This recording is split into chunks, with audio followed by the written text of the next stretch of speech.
Hey everybody, welcome back to the Canning Nana. Let me put the light on so you guys can see a little bit better. Okay, so today I'm going to show you guys how to do vegetable stock. So what I do is I wait until I have bags of extra vegetables and I put them in the freezer. These are all fresh. These have not been frozen. This is what I've been using for this week. However, these right here, these were frozen. Can you see that? Okay, these were frozen. And then I have another smaller bag here that was frozen as well. You guys can see that.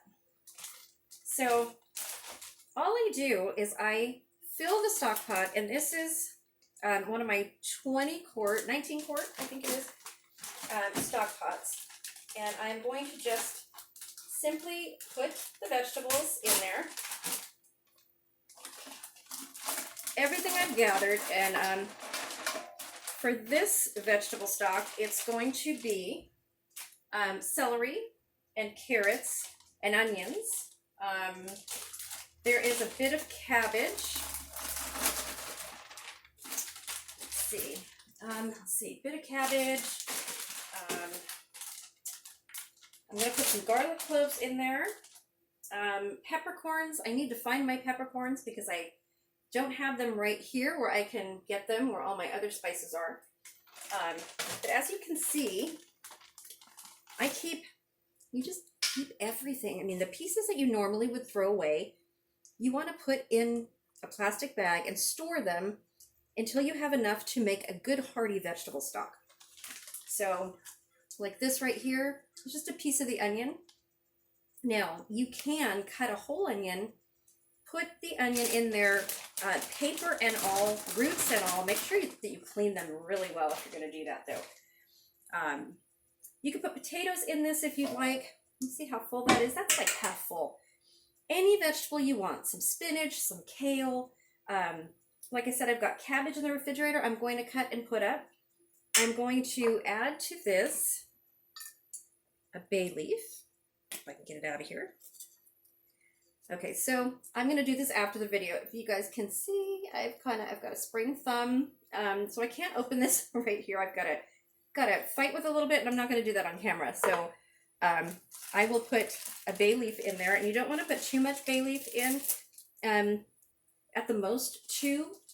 You don't want to make it bitter. If you put too much bay leaves in, it just makes it bitter. And I have a package here. Get these good ones out.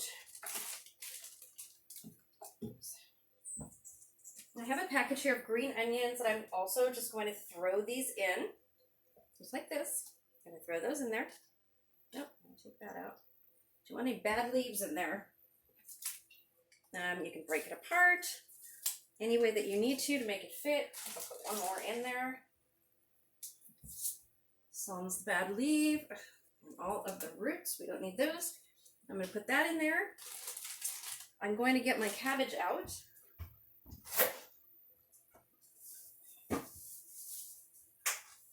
Cabbage out of my fridge. I'm going to cut a nice chunk of cabbage and put that in there as well.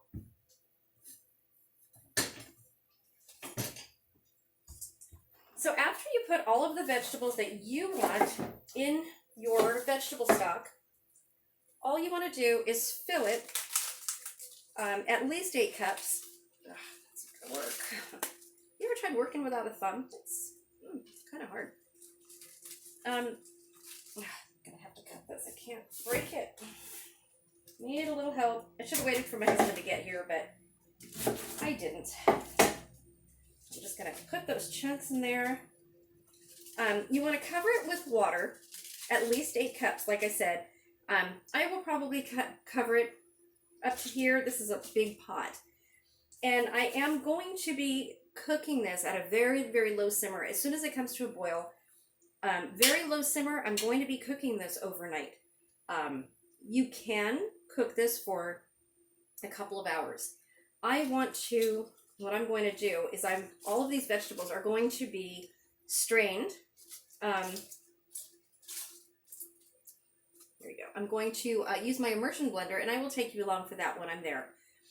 to emulsify all of the vegetables after they're done cooking, and they'll be way down. I mean, there'll be hardly anything left by tomorrow morning. Oops. So after I do that, I'm going to strain it out before I can it. So, and I will be canning it in the pressure canner. I will take you guys along for that tomorrow. All these bad pieces out of here. But yeah, any kind of vegetable. If you don't use all of your potatoes, you can add some potatoes in here, skin and all. Onions. I have red, white, yellow, and sweet onions right now. And I am going to be adding some more onions to this, as well as some more carrots. I don't have enough carrots to put in here. So I am going to be, there's not enough frozen carrots, you know, that I've used the ends of and everything. So I am going to be adding more carrots to this. And then, as I said, the spices, and I'm going to be adding a little bit of this pepper. This is my Watkins pepper. Love my Watkins stuff. These are also Watkins bay leaves. I don't know if you guys can see that. There you go. So I'm going to be adding some of this, but I am going to be putting in some whole peppercorns as well. I'm not going to put in any salt right now. I'm going to let it cook down first, and I won't be putting in any salt probably until this evening, and then I'll be putting in some Laurie's seasoned salt. And then I will be showing you guys this in the morning once I put water in it. I'm going to be using bottled water. I would suggest only using bottled water unless your tap is really good or you have a filter on your tap or something like that. You only want the best for your family, especially if you're canning this. So this stock, the last time I made it, I made a vegetable soup out of it. I added vegetables to the stock and then canned it as a vegetable soup. This time I'm only going to be canning the vegetable stock on its own to have in my pantry. I don't have any of my home canned vegetable stock on hand right now. I have some chicken stock and some beef stock, but no vegetable stock other than the soup I made.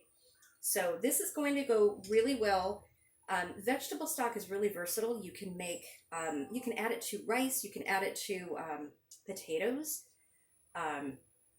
Gosh, so many things. You can make a soup, either a vegetable soup or a vegetable chicken soup, vegetable beef soup.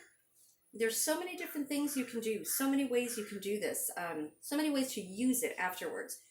You have, excuse me, you have your vegetable stock. You can add beef bouillon to it and some tomatoes and vegetables, and you have a beautiful beef vegetable soup. You do the same thing with chicken. You can add some chicken bouillon to it, some fresh vegetables or dehydrated vegetables, canned vegetables, whatever you have on hand. Add some chicken to it, and you have chicken soup. Add noodles, and you have chicken noodle soup. And you can make soup, and you can can it. And there's so many different versatile ways to use this stock. So I want it on my pantry shelves. This pot hopefully will make, I think I'm going to put it in quarts if I have enough quart jars. I have plenty of pint jars. Have several dozen of those, but I have to find some quart jars. I'm probably going to do it in some quarts though. And hopefully I'll be using my new All-American canner to show you guys that as well. So we are going to be having another contest as well, and I will put that video up. Please subscribe if you're not subscribed already, and if you like what you see me doing with pressure canning, water bath canning, making all your canned foods, all your jams and jellies. I take you from garden to table, right to the canner, and I will show you every step of the way. Thanks for watching, you guys. Stay tuned for more.